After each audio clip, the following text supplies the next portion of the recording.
안녕하세요. 저는 서울대학교 인류학과를 졸업하고 지금 박사과정에 재학 중인 박재형입니다.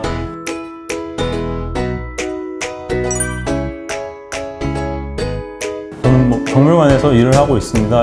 영어로 하면 큐레이터고 우리나라 말로는 학예사, 학예연구사라고 하는데요. 학예 업무에는 크게 세 가지가 있습니다. 전시, 유물, 교육 이렇게 세 가지가 있고 저는 주로 교육 업무를 담당하고 있습니다. 저는 이제 교육 강사 채용 및 관리를 하고 있고 교육 프로그램을 기획하고 운영하는 일을 하고 있습니다. 그리고 홈페이지 운영 및 예약 시스템 관리, 그리고 어린이 체험실 관리를 하고 있습니다. 유물, 전시, 교육 이런 파트들을 다 돌아가면서 해야 되기 때문에 모든 업무들을 전반적으로 숙지하고 있습니다. 학부를 졸업하고 좀 진로 고민을 많이 했던 것 같아요. 그래서 저는 이제 지금의 지도 교수님을 찾아가게 됐는데 그때 인연을 굉장히 소중하고 또 감사하게 생각하고 있습니다.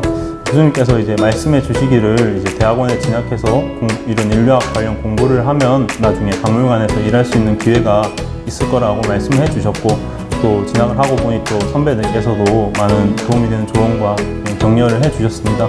지금 제가 이런 인터뷰를 하는 것도 좀 되게 죄송하기도 한데 저보다 훨씬 더 뛰어난 선배님들이 많이 계신데 마침 제가 박사과정에 있다 보니까 이런 기회를 얻지 않았나라고 생각합니다.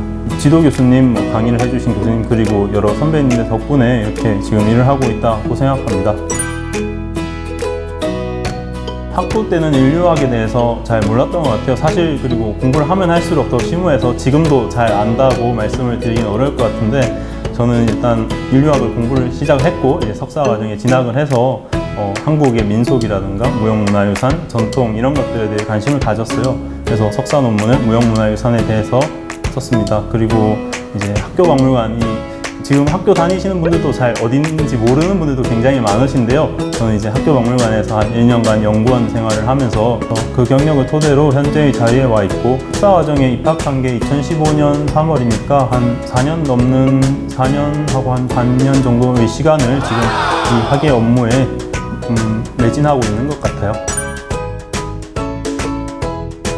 어려움이라는 건 어느 직장 생활이나 조직 생활이 그렇듯이 그런 데서 오는 어려움들은 어느 일이나 다 있는 것 같아요. 다만 이제 제가 한 가지 더 말씀드리고 싶은 건 박물관은 주로 주말에 운영을 하고 이제 월요일에 쉬다 보니까 가끔씩 저는 주말 출근을 해요. 그래서 지난 2주간도 저는 교육 프로그램 운영을 하기 위해서 출근을 했었습니다만 그래도 이 일을 보람있게 하고 있습니다.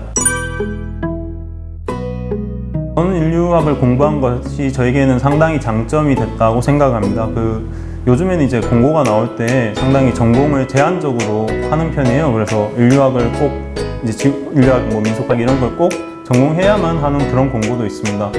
그리고 인류학이 이제 제가 일하는데 도움이 됐던 건 문화 개념이 저에게 굉장히 도움이 됐어요. 어떤 박물관이 특정한 유물이나 오브제 중심으로 전시를 할 수도 있지만 그 문화라는 개념을 통해서 의복 문화, 음식 문화 이런 차이가 있잖아요. 예를 들어 국적별로, 인종별로, 지역별로, 성별로 이런 여러 그 방식의 차이가 있는데 우리가 하는 방식이 있다면 다른 민족, 다른 국가, 다른 지역에 사는 사람들이 하는 방식이 또 있습니다. 그래서 이러한 비교 문화적인 관점이 이제 전시를 한다든가 전시를 기획하고 유물을 구입한다든가 교육 프로그램을 기획할 때 인류 학도들만이 가질 수 있는 장점이라고 생각합니다.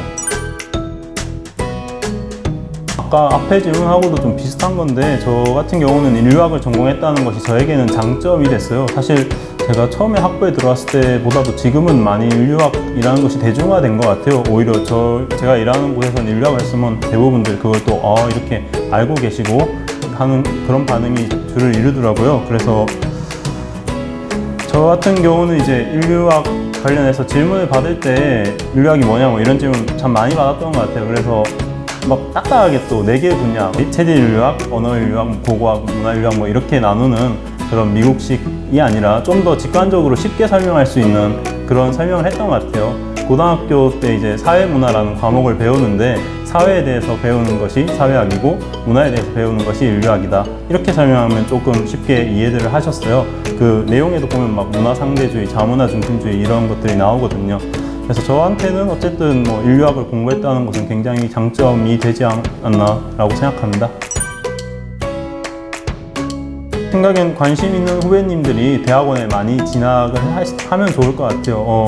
제가 대학원 다닐 때도 인류학 대학원 이제 인류학 커리큘럼이 조금 이렇게 넓은 편이에요. 예를 들면 뭐 저 같은 경우는 국제대학원이라든가 기록학 전공 수업을 들으면서 문화에 대한 개념을 좀 더 넓게 실용적으로 가져갔던 것 같아요. 그래서 그런 관심이 있는 분들은 이렇게 진학하셔서 열심히 또 공부를 하는 것도 하나의 좋은 방법이라 생각하고 방법이라는 좀 이상하네. 이쪽 일을 관심이 있으시면 이 전공과 직장을 함께 같이 갈 수 있는 그런 길이라고 생각을 해요. 그래서 이쪽 업무 또는 이쪽 전공이나 업무 쪽에 많은 관심이 있으신 분들은 저 학교 메일로 이제 이렇게 나오고 아마 있을 건데 그쪽으로 뭐 연락을 주시면 제가 아는 한에서는 성심성의껏 답변을 해드리도록 하겠습니다. 감사합니다.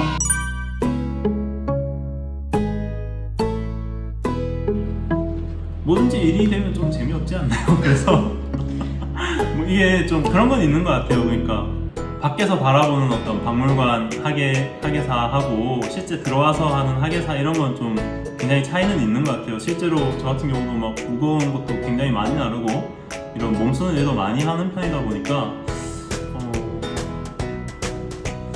이렇게 너무 좀 이렇게 환상을 갖고 접근하지는 않았으면 좋겠다 그런 건 있는 것 같아요. 네네. 왜요?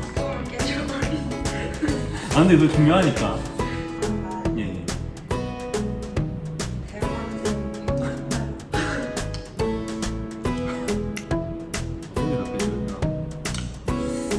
대학원생 뭐 굉장히 행복하죠 사실.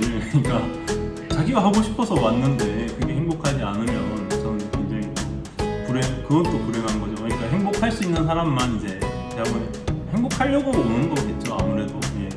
그리고 이제 대학원에 오는 건 사실 저는 굉장히 큰 결심이라고 생각을 해요. 그래서 그 결심을 세웠다면 꼭 그것과 관련돼서 내가 처음에 들어왔을 때 그런 어떤 초심이라든가 이런 걸 졸업하는 순간까지